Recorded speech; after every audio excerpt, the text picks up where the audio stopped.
Ladies and gentlemen, welcome to another episode of the Everyman Show.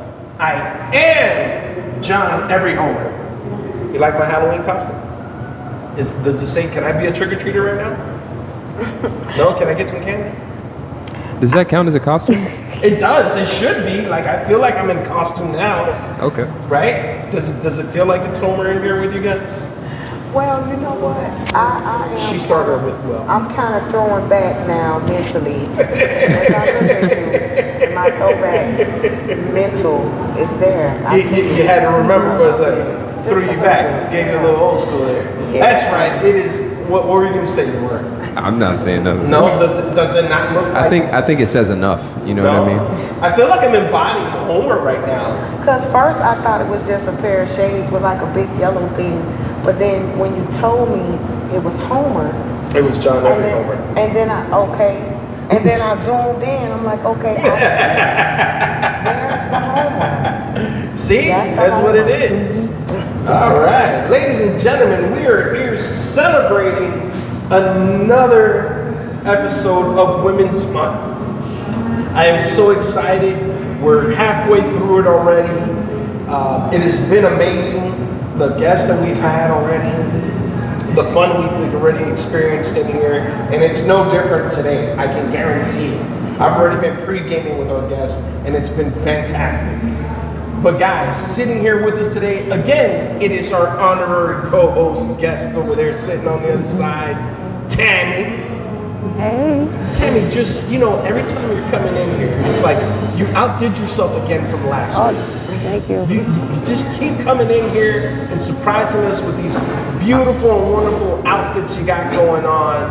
I feel like I needed to challenge you today. I'm in a Halloween mode too. You're not in Halloween costume. That does not spell Halloween. That spells like you're... I'm feeling like Tyra Banks or something like that. Are you excited? Are you guys Halloween fans? Oh yeah. You like it? Do you get dressed up? Mm-hmm. You do? Characters? Oh yeah. Oh really? What about you? I've never been a big Halloween fan. I acknowledge it and I do it because I have like a daughter and stuff, so those kids are really into it. But I think that when I was coming up, because my mom, Southern mother, Christian background, she wasn't like really super big on costumes and stuff. So we did get a lot of candy and stuff, but I never got into practice of costumes. But so you didn't get into it? I don't get into the dressed up thing. I don't be feeling like doing all the extra. I feel like it's too much work. Look, I'll be honest. Halloween is good when you're like a kid. It's fun to dress up. I feel as a man in an old school thing. I have those arcade backgrounds of man, but I felt like after a certain age, at least for me, it looked ridiculous for me to dress up. I didn't find a purpose. Now, women, on the other hand, as they continue to get older, for some reason, them dressing up seems to get better with time. I think it's cute, yeah. Right, I think like women, I'm so for it. Women do it, and it's really cute, I honestly feel like we're a little behind. We got to get to the cosplay and Cosplay is like every day though. Comic-Con. But that's the thing. Dressing up now has become a thing. The cosplay. What's cosplay? What's cosplay? oh god. Cosplay is that you ever see people just dress up in these superhero outfits For the conventions. for the Y'all, conventions. come for the on sake now, of it. just keep schooling me. If I answer your question, I don't know what I it didn't is. know. I didn't know. Don't make I didn't me know how to feel explain crazy. it. Tell me what it is now. Tam So, doesn't even know. It's characters. I gotta pick a character. So cosplay I think is- anime. Is it just anime? Okay, I heard of anime. See, Anime. I ain't into that stuff, y'all. Well, they do anime. Help me out now. I'm just getting into Cartoon. it. I'm just You getting one I into can see. it. You know, I would Megan. consider you to be a millennial, so you got your ear to the Barely. street. You know a little something about what they got going on. A little old. Okay, like you watch Marvel, right? All the Marvel I am movies. totally a Marvel girl. If you dressing up as one of the characters from that, you go to a convention. Okay, then I'm you're doing. totally there. And it's not because they have Halloween. those for like the Star Trek and the Star World, Right, Trekkies and Right. So that's your. so Cosme, come on, give me a high five. Yeah, we gotta pick some characters. and go next Put me year. on that new. So, yeah, I mean, I know it's Halloween weekend and people love to dress up. Okay. So I was just curious, and I know Tammy's just seems like a festive person, especially now with the whole party thing. I figured you dressing up must be like nothing. Must be another day. Yeah, it's fun. I mean, honestly, Elaina inspires me a lot. Like she likes to dress up as well, and she's always looking good. No, like listen, Always. like, Hair, ladies, I had to, makeup, slay. Yeah. Always. I had You to already make know. that mention as soon as I saw her. Like I didn't even know her, and like I felt so informal in the moment, but I had to. I was like, my God, like what is this? Like I feel underdressed. Cut it out. Beautiful, right? Yeah. Right? Thank you so much. I appreciate it. Sitting with us today, we have a special guest again helping us usher in this Women's Month celebration. She is sitting right here looking wonderful, number one. You look amazing. She is a writer and a poet, which on this show, if you guys have any history of checking out our shows, you know that we are fans of poetry in here on the Everyman podcast show, and I'm very excited to meet our guest because this is my first time having a chance to meet her. But sitting here with us today, it is Elaina Worley. He said Elaina Worley. Did I get it wrong? He told y'all my government. So I if you Google Elaina Worley, it's gonna come up Elaina The Poet. So my name is Elaina The Poet. Elaina The Poet. Okay. Listen, I'm waiting for the day for someone to correct me when I intro them, and I'm glad you were the one. I'm wondering where you got the Worley from. You must be on some Facebook Live. Yeah, I was getting my information. Close. From, That's close connection. yeah, I was getting my information from Google and shit. Seriously. So I am Elaina The Poet, and that is on all platforms. You can put it in your Google search engine, and I'm the only one black Elaina The Poet in this America. There you go. All right, well then, ladies and gentlemen, my correction, I stand corrected. We have actually sitting here with us Elaina The Poet. That's fine. There we go, I got it right. Applaud my corrections. We being filmed or we just being recorded? Both. Yeah, we do both in here. So yeah, deuces. And for those who can't see me, it's peace and love. Exactly. Thank you for joining the show, Elaina. Honestly, this is a real honor to have you here. Where are you from? So Elaina is originally from Florida. I was born in Fort Pierce, a little country town. I was born in Fort Pierce, and I actually went back and forth from Fort Pierce to Fort Lauderdale in Miami. I went to Dillard for high school, which is in Fort Lauderdale. I went to Florida Memorial College, which is in Miami. Okay. But then I didn't finish school. I went back to Broward, and I went and picked up my medical assistant certificate. This had to be probably like in 2003. So all in all, so you're a genuine South Florida girl. You went from Fort Pierce down to Miami. You did a whole little tour with But you. it's funny though. I actually lived in Jersey for a little bit. I did the Jersey thing for like 8 months, and I was in what is it? Springfield, Irvington, New Jersey is where I used to live. That's Springfield. Yeah, Springfield was the town in Irvington, and I remember that so clearly because it was my first real life experience being outside of Florida. You know, I kind of feel like being a country girl, I was kind of sheltered growing up. But then when I got to the big city, I was able to see like it is so different depending on where you are and where you're from. So I guess you're kind of answering a little bit of the question, but so Fort Pierce, it was more country life. It's very quiet. I've been up there a couple times, and very desolate. I don't feel like there's, like the next house isn't right next to the next house. It feels like you gotta drive at least a quarter mile to get to your neighbor. So they've done a lot of modernizing and what do you call it, civilizing, making it like developing. They've been developing. Developments and stuff. Yeah. They've done a lot of building, and so it's a lot more. It's not the way it used to be. When I was growing up, it was what we call dirt roads and canals. And yeah, one house was probably 5 minutes from the next house. You know, you'd be walking for a few minutes before you get to the neighbors.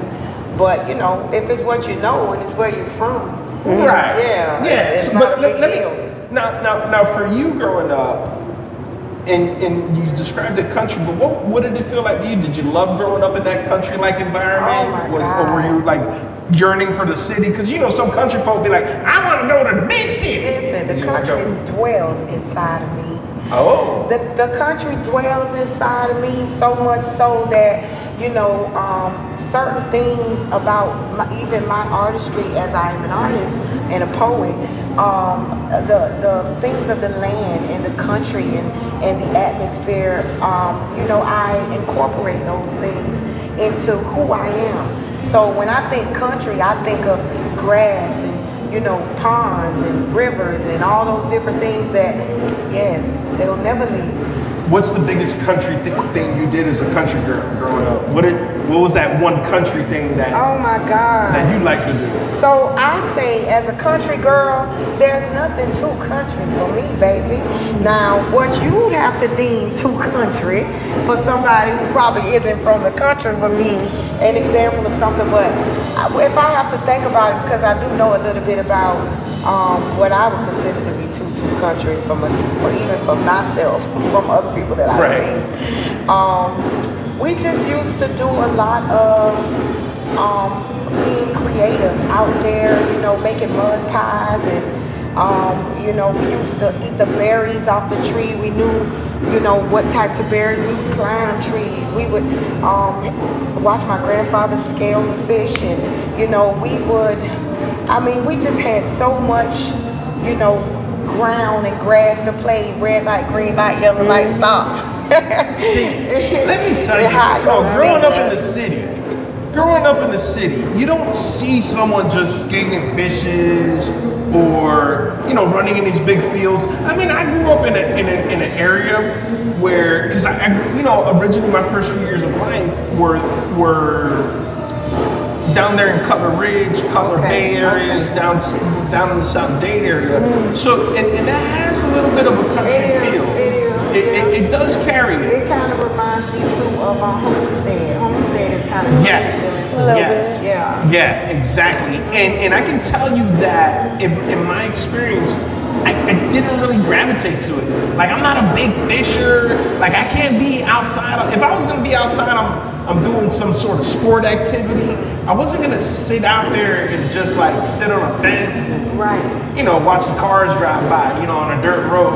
I don't know what it's like to be in a country environment. So, you know, I'm fascinated when someone says they're from the country because, you know, from Fort Pierce to Miami, two different lifestyles, you know. Hell, from Miami to Homestead was a different lifestyle. Well, let me just paint a picture for you. Okay, see, I like to consider myself a mixture of new and old. I like to consider myself a mixture of, you know, country and city. So a lot of things I like to take and say, you know what, I'm that because I like that, and then I'm this too. And so let me ask, if you can imagine, you love the beach? I did love the beach growing up. Growing up, you love the beach. But if you can imagine that feeling, if you think about, you know, when you did love the beach, it's kind of, for me, if I can relate it to anything, it kind of makes me feel closer to God when you're in love with the land and when you're in love with nature. See, I grew up in a Christian home, and so they were very religious and spiritual, you know, because the two are different.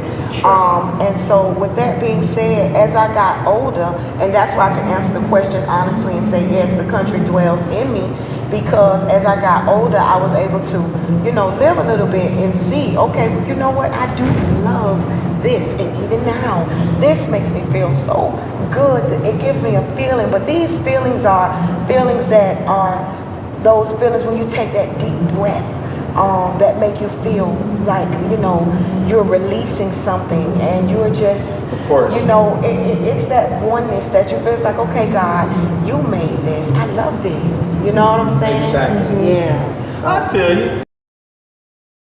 Where did the involvement for poetry come in? Where did you know you wanted to be a poet? At what age?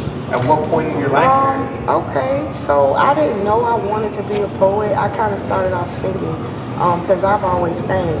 My mother was one of the lead choir soloists, and she used to go from church to church, and people would travel from a lot of small cities and towns to come to the church in Fort Pierce where my mom sang. My mom used to raise the roof. I mean, literally. Oh. Amazing, anointed, and people would, like I said, they would come from Tampa, Jacksonville, all over to hear her sing. So naturally, she kind of passed that dynamic on to myself and two of my sisters. So I started off singing, and then I wanted to sing, you know, and I've always had gifts or abilities to do other things, but I never really started writing poetry, I want to say, until I probably was like 13. I wrote something for the church, a poem, and then it made it to an article in the West Side Gazette. Your first poem My at first 13, poem. straight to a Awesome. Gazette. Yeah, I made it to the West Side Gazette, so I was like 13. I'm like, okay. Wow, listen, I did my first joke, posted it on Instagram. I was waiting for one like for at least a month. Didn't even get a view till like the following year. That is impressive. So you know what? So just to understand, so what? One day you were just at home, your 13-year-old Elaina, and who came up to you and told you to do a poem? So the church just came and suggested this out of nowhere? It was an activity or something, if I can remember now. This was years ago, so don't do that. Sure, no, you got the spotty memory. Because I don't like to lie. So, but I remember that I wrote that poem. That was the first time. So then it was kind of like, okay, you got something there, but you don't really know and you don't really embrace it. And so then as time went on, and I got older, and then I started, you know, living my own life's journey and different things. It wasn't until I started like truly experiencing hurt that I would find myself writing. Really? So I would just write little things and stuff like that. And so I would actually write poems. And so didn't do anything with them or go anywhere with them. And then, so people don't know this, but I've been married. I got married back in 2000 and what was it, 2006? Oh God, please, Lord, I don't remember. Anyway, because it was a part of the journey. It was a part of the journey But from when I the tell poetry? you, y'all don't, can I say the bad word? Oh, you can say whatever word you can invent a word in here. I Broke don't my care. heart. When I tell you, he hurt me so bad. I didn't know if I was coming or going. Okay. Wow, that sucks. It was really bad. So wait a minute. So just to understand, so at 13, you came in, you did this poem, you get recognized on the Gazette, and you dabbled a little more into it afterwards, but you didn't pursue it. Yeah, just you didn't really. Because like I said, remember when I did that in the church. Remember, I was still an active choir member, singing. Right. So my drive really was the singing. You know, it was the thing that I knew I could do.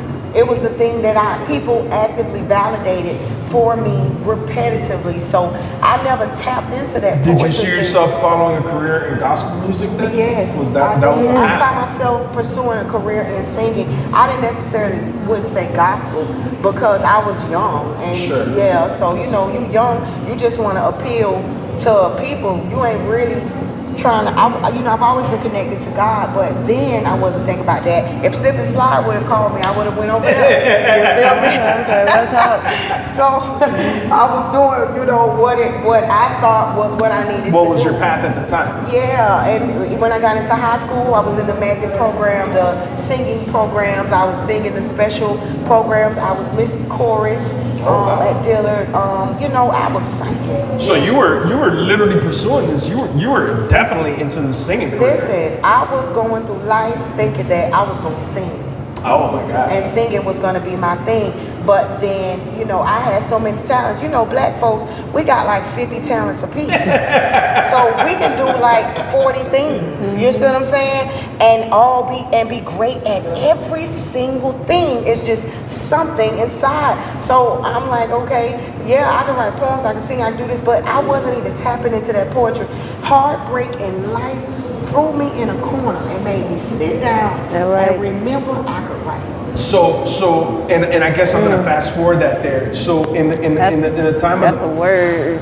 I'm sorry. No, go ahead. Listen, if you got to say something, I'll No, cut I said myself that's a off. word. What Yeah, she just because said. imagine thinking that you're gonna be doing that you don't really plan, but if you're gonna do anything, this is the one thing that you're gonna do. If you're gonna make it, this is the one thing you're gonna make it doing is singing. Right. You feel me? Like if that don't work out for me, okay, boom. I'll always sing. I could do weddings. I could do this. I could do. You know, I'm a sing. But I never thought in 100 million years that life for me would take a turn in a poetry direction. I couldn't even imagine what I could have done with a poem or with poetry. Like I didn't know there was a world for it. So, what do you like to write about? I guess would be the best question. I'm a spiritually conscious poet. So initially, when I started writing poetry back in 2006, I used to have subjects thrown at me. So I used to call a friend girl and say, give me a subject, give me something. So she'd say, write about a shoe, write about this, write about the sun, write about the sky, write about this. So I used to take a bunch of random things and just write poems about it and formulate them into poems and be like, how this sound, how this sound. But then when I actually had my only child in 2013, I had a near-death experience with her, and I almost lost my life. What? And, You almost lost your life. I almost died. You just mentioned that here like casual. I just almost died, but then I just wrote this word. Like what? In 2013, I almost died, and when I did go back to write another poem, I couldn't write the same way anymore. The way the poems came to me, it's like the spirit of life became my muse, and I began to write poems that would give life back to me. Okay. So if that makes sense, because I think I'm following you. So what you're basically trying to allude to is that this experience of whatever it was that almost killed you just kind of manifested you to think differently in how to express your poetry. Is what you're saying, right? That's it. In layman's terms, in plain English, yeah. In a more like watered down version. Correct. But writing about these things and you say life, what aspects do you like to talk about? Is it more relationship driven? Is it more inspirational to survive my life? second album was kind of more, I wouldn't say relationship driven, but it was kind of transparent for people in relationships that are struggling and or have experienced being in relationships where infidelity is concerned, or women who have been the side chick. My second album, I have 3 published albums. So my second album speaks to that. But then my first album is more tapping into purpose. And my poetry more caters to people. I want to say self-evolution and self-reflection. Okay. I want people to constantly understand that the journey of life starts within. And if you ain't did the work in there, you're gonna have a hard time moving forward. And what happens is when we don't do the work inside, which I want people to know through the poems, when we don't do the work inside, it's so easy to deflect. And this is why we have so much confusion where people are looking at this person, that person, looking over here, looking over there. But what about right up in here? You understand? Right. And that's why I try to write the poems I do. Now don't get me wrong, I'm a professional. So when I say I do poetry professionally, meaning you can go to ElainaThePoet.com and book me for your wedding, your retirement party, your 70th birthday, because I customize my poems as well. So I have people call me and say, hey, me and my husband are getting married, and I say, okay, I have to do an interview with you guys. And I take the backstory of them, and then I write their poem.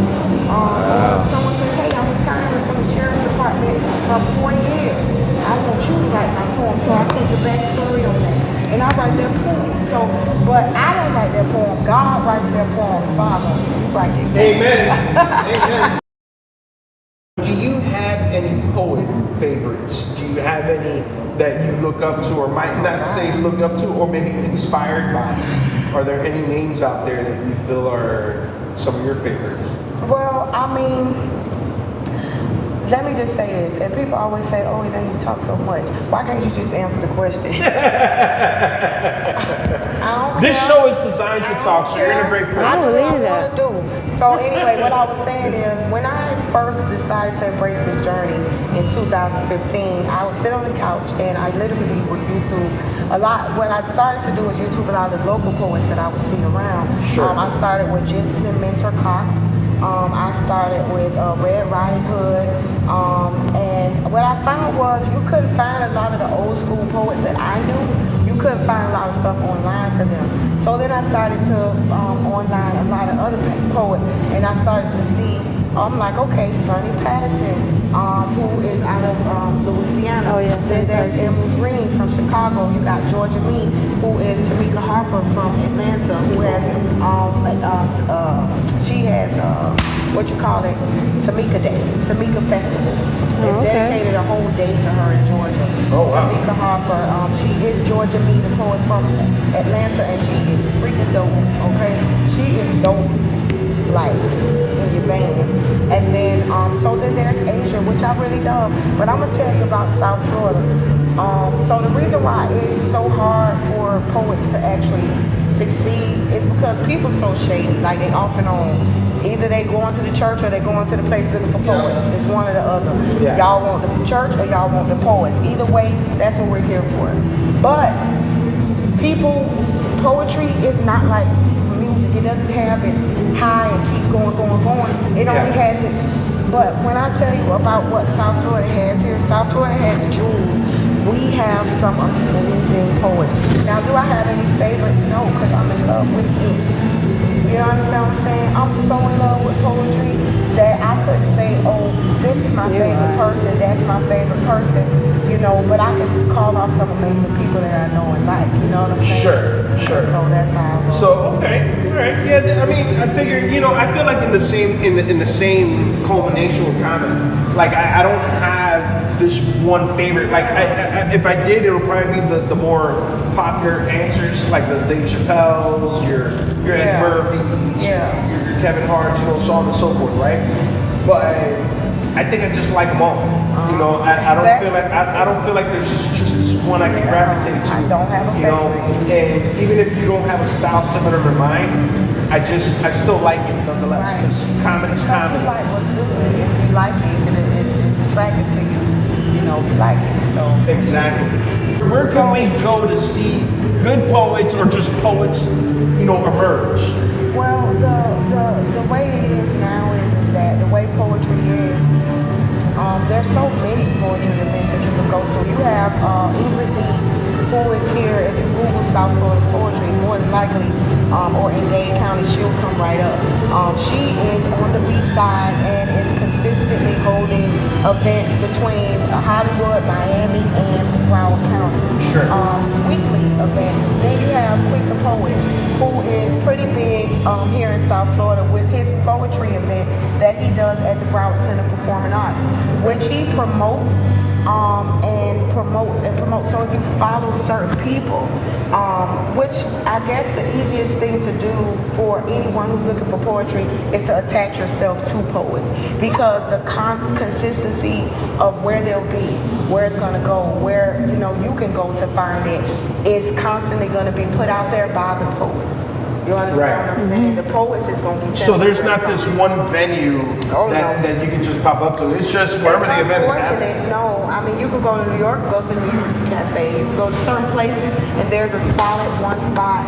For here in Florida, because there's so much industry, so much people, and so many moving parts, there's really only a world for poetry, and unfortunately that world is not big enough to have its own space right now. Right. There's no one that is going to, or that has said, hey, you know what, let's get this poetry spot together and let's call it South Florida Poetry Spot, where people will travel from different states to come just to hit that stage, because some of the dopest poets from South Florida constantly. And then in this building you have the photo of Maya Angelou, and even Will the Real One, who's from right here in Dade County, and the amazing poets that are from South Florida. And then the amazing ones, we don't have that. I've thought of that, but God is moving me in a different direction, so I ain't even gonna focus myself on trying to do that. Right, you're just gonna go wherever you can get it, in a sense. Right.